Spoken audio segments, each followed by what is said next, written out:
All right, layers of the atmosphere. Layers of the atmosphere. So, you do need to know the layers in order. Starting at the ground, we go through troposphere, stratosphere, mesosphere, and thermosphere. Okay, you don't need to know the exosphere that's up here. Just those four. All right, those are listed in your notes there. And the reason for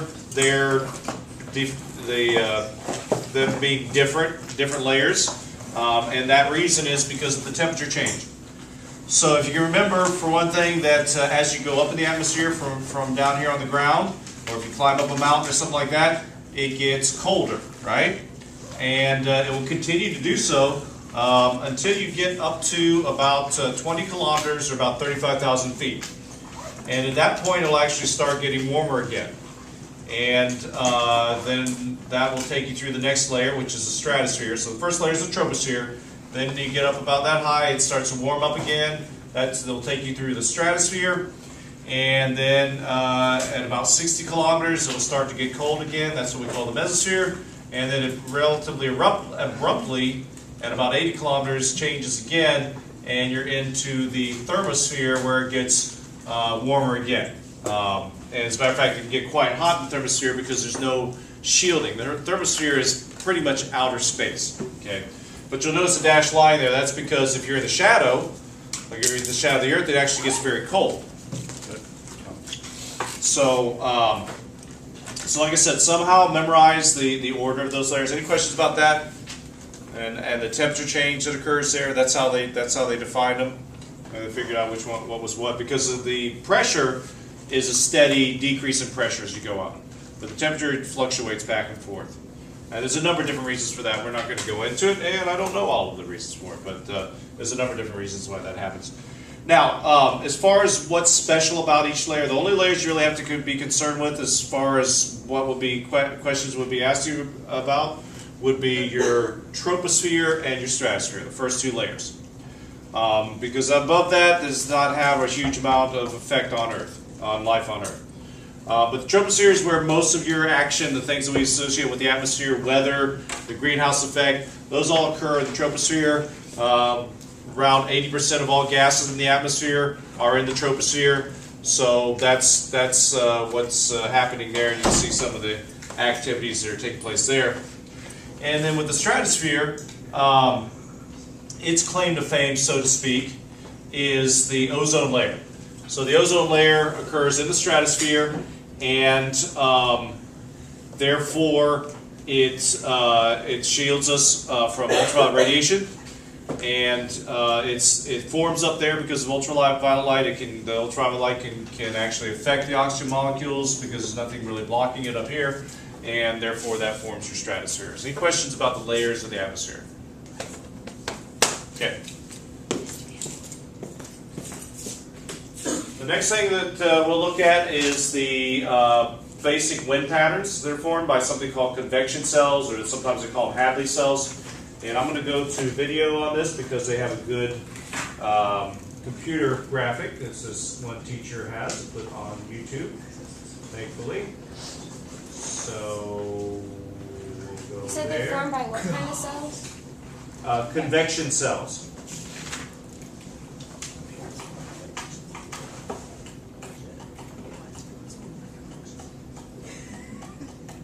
This innovation is not at global wind patterns. They should talk about.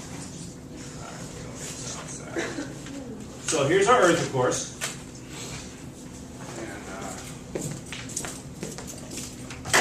And wait for a second here. So now, of course, most of the energy of the sun is absorbed at the equator.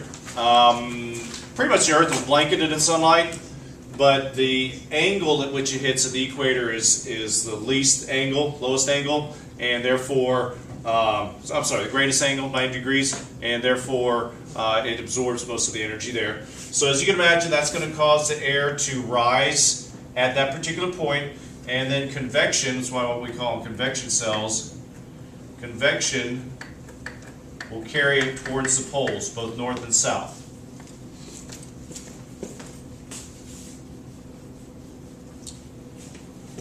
Is that clear? Okay. And then you also have up at the pole, since it's cold, you will have air flowing downwards as it sinks up at the poles. And then it's going to travel down this way until it gets to a point where it starts to warm up again and makes another cell here. So that's going downwards here. Kind of the opposite of what's happening at the equator, which is what you can imagine. And so you've got that one going there. And then those two together basically turn the third cell that's in the middle of the two. So it's going to go this way. It returns back here and causes that. Okay. So you basically have three rotating, what we call Hadley or convection cells. And that sets up your basics for your overall wind patterns. And then you can add to that the Coriolis effect. And I'll talk about the Coriolis effect in a minute. But this also creates conditions of low and high pressure. So it's important for you to understand what kind of climate that produces at each one of these different parallels. So for example, at the equator where the air is rising up, you have low pressure because it's basically pulling upwards like a vacuum cleaner, like suction almost. And it goes straight up, and then it gets up in the upper atmosphere, and all that water vapor that's produced there, it is condensed. And since there's very little lateral movement, you have these tall, thick clouds that form there, and it will precipitate down pretty much every day in those areas. And so what kind of ecosystem do we find along the equator there where we have all that rainfall? A rainforest, right, tropical rainforest. Okay, so that's what happens there. And then you're going to have the opposite happen where you have high pressure areas, and along there you're going to have low precipitation, and therefore what kind of... Desert? Yeah, that's right. You're going to get deserts along this area. And it's kind of hard to see on this map.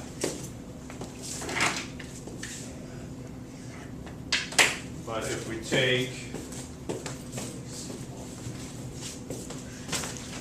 this right here, we can see that if you go along the 30-degree parallel here,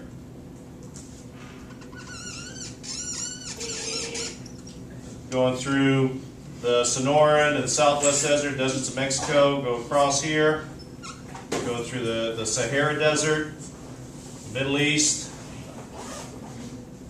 Afghanistan area, and finally the Gobi Desert in China. And if we do down here on the 30-degree parallel here, we find the Atacama Desert, the Namibian Desert in South Africa, and then right through Australia, and you probably know that also.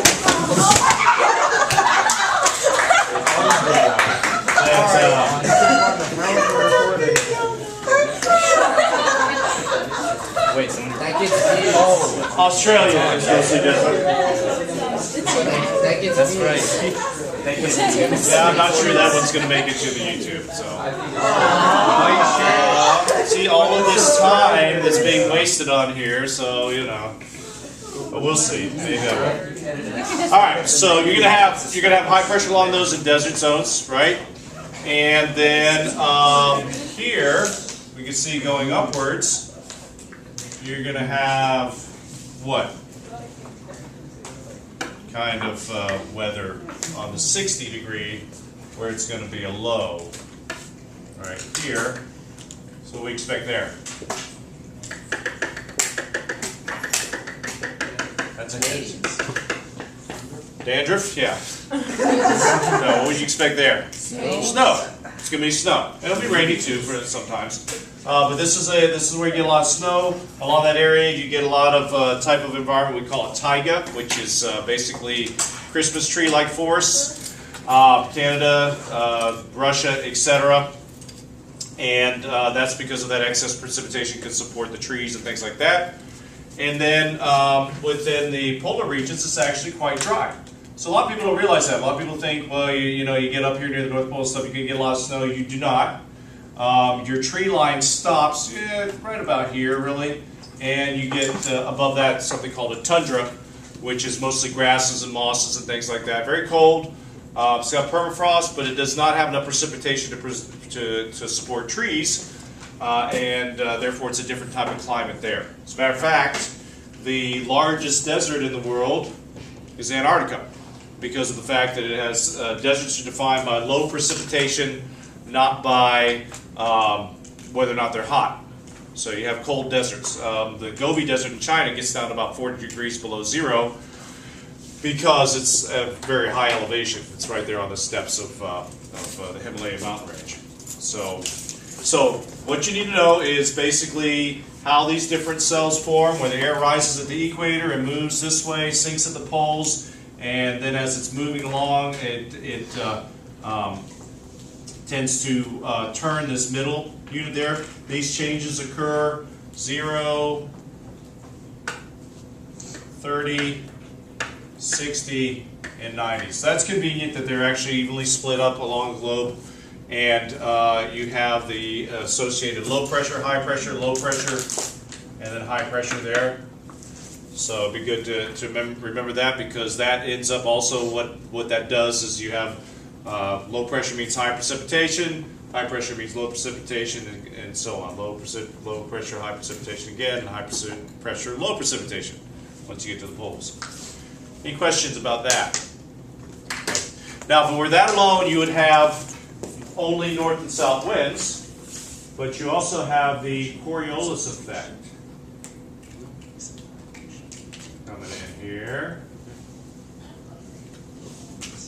And that is what actually makes, and that has to do with the spinning of the Earth.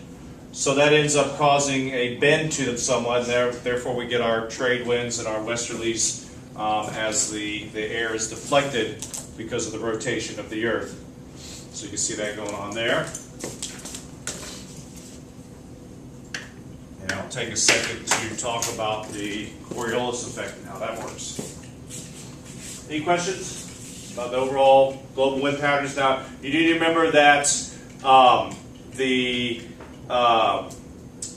you have localized differences as well. Mountain ranges, land and sea interactions. So this is generally overall, but there are small differences in different areas. And you know that. You go outside, the wind will become one direction one day, another direction the other day. Question? So the trade winds make the trade. Pardon me? What is the trade wind? So the trade winds, I mean, that's just a name they use because sailors have used them to move along, etc. They are caused by the rotation of the Earth, something called the Coriolis effect, which is conveniently right there. So I'm going to turn the volume up for this one.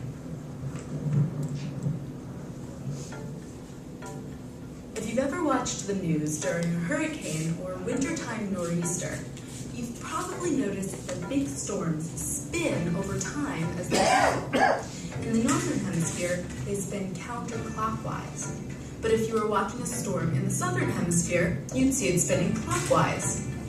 Why do storms spin in different directions depending on their location? And why do they spin in the first place? A storm's rotation is due to something called the Coriolis effect, which is a phenomenon that causes fluids like water and air to curve as they travel across or above Earth's surface. Here's the basic idea. Earth is constantly spinning around its axis from west to east.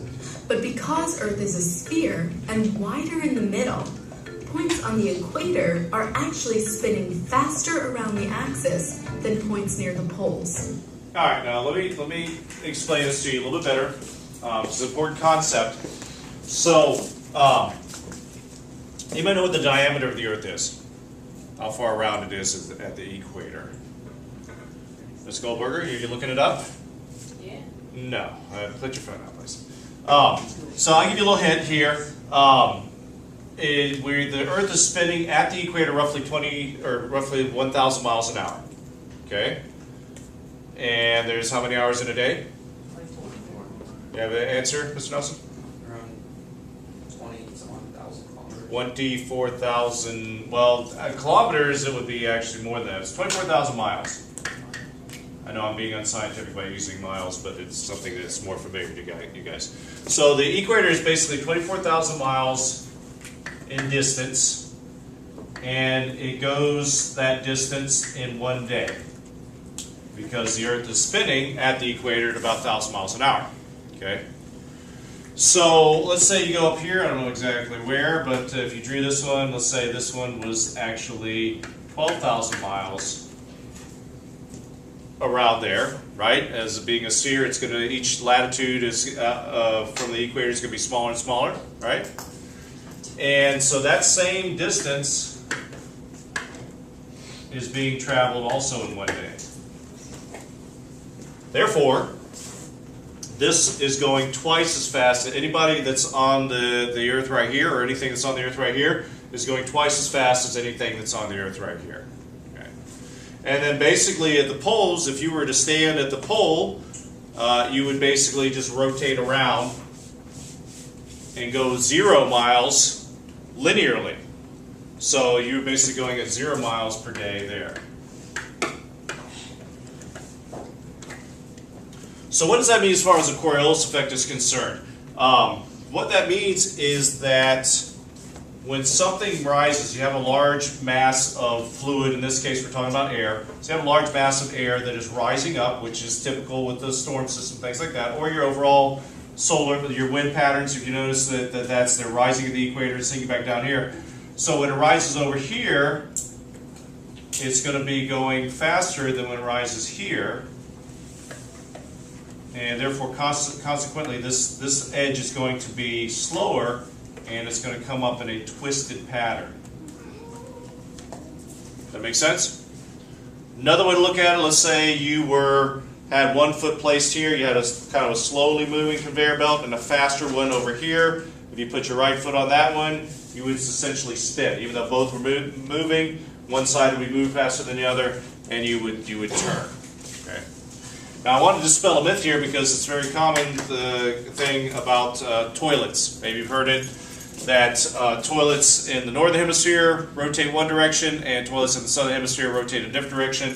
That is not true. Okay, you need about, unless you've got a toilet that's about 150 feet across, 50 meters, they won't do it. You need a section of either the ocean or the air or whatever else that is about that big, about 50 meters across, before you'll even start to see a slight deflection. Okay.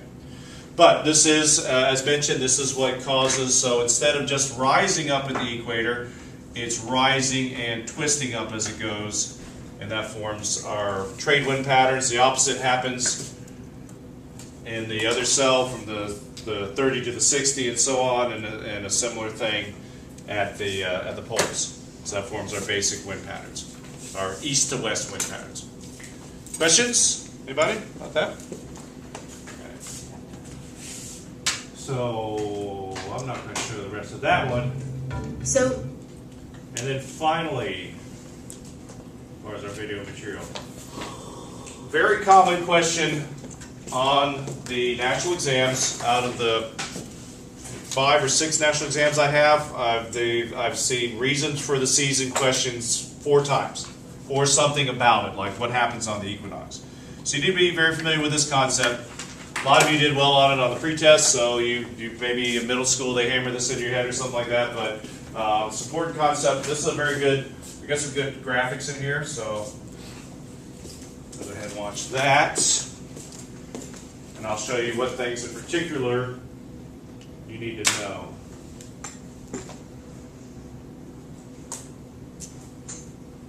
The axis of the Earth is an imaginary line on which the Earth rotates.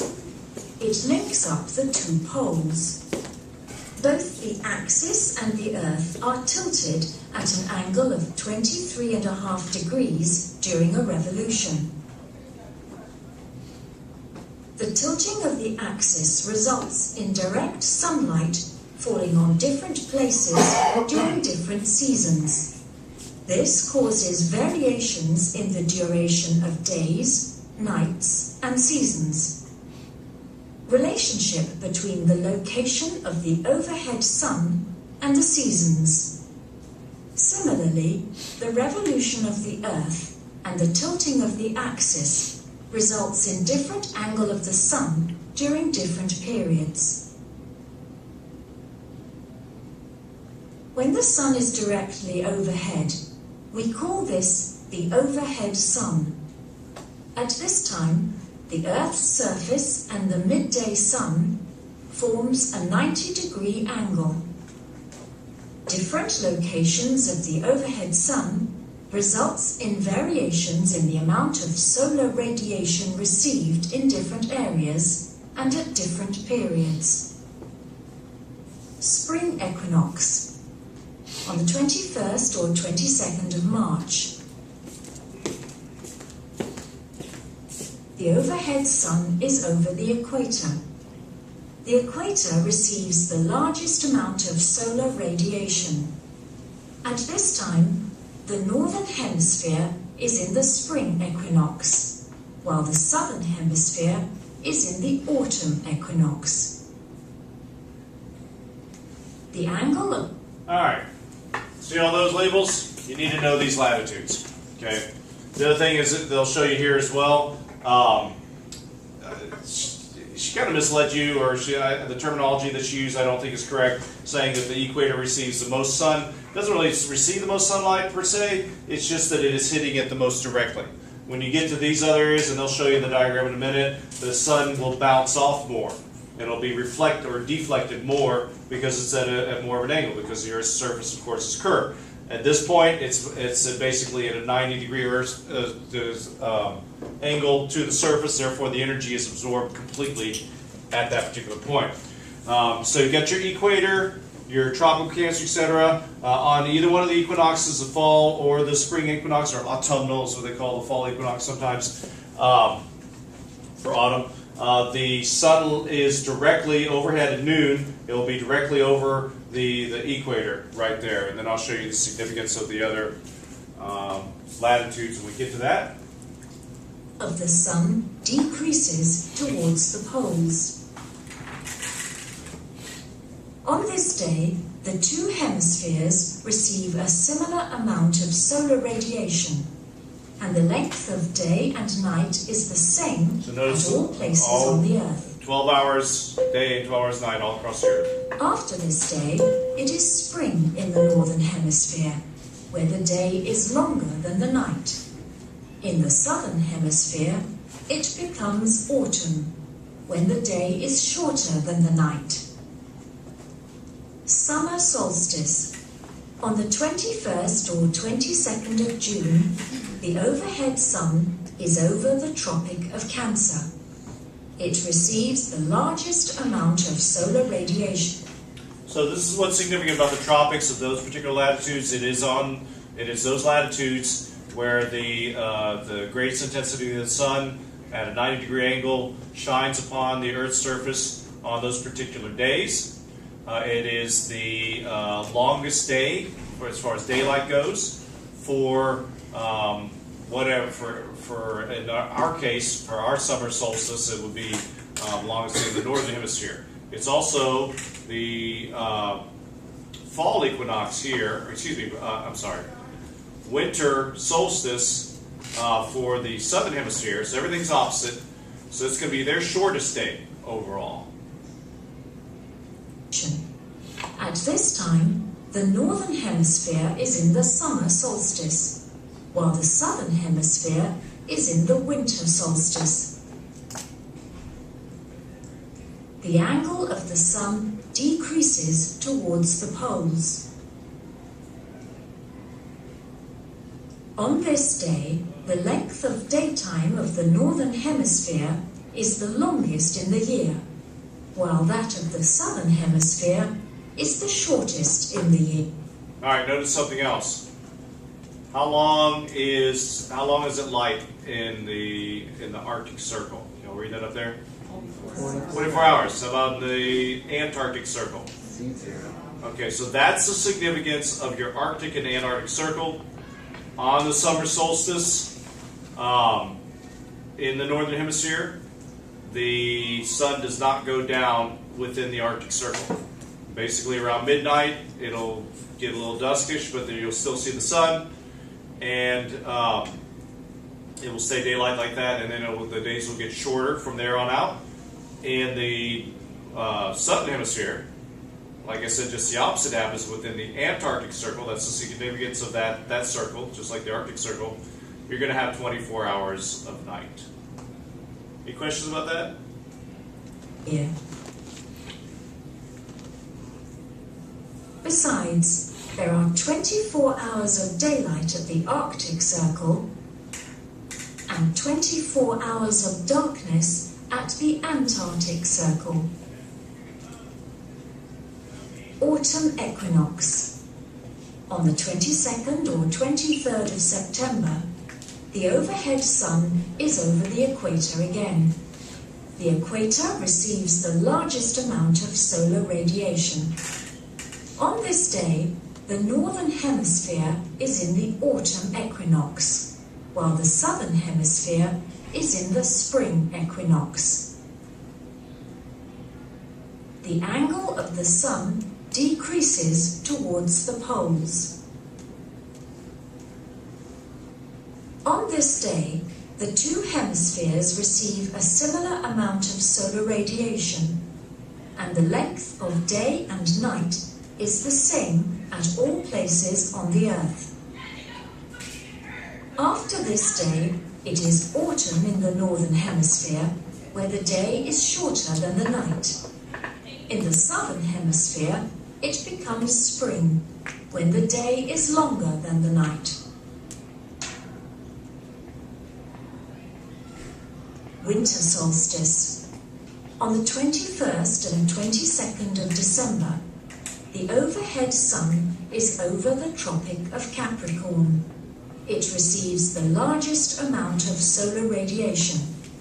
On this day, the northern hemisphere is in the winter solstice, while the southern hemisphere is in the summer solstice. The angle of the sun decreases towards the poles. On this day, the length of daytime in the northern hemisphere is the shortest in the year, while that of the southern hemisphere is the longest in the year.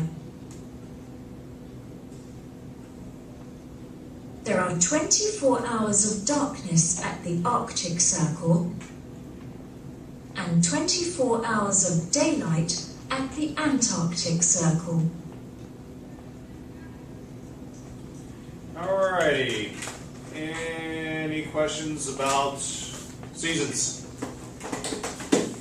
Cool. Alright, I'm done for the day with you guys.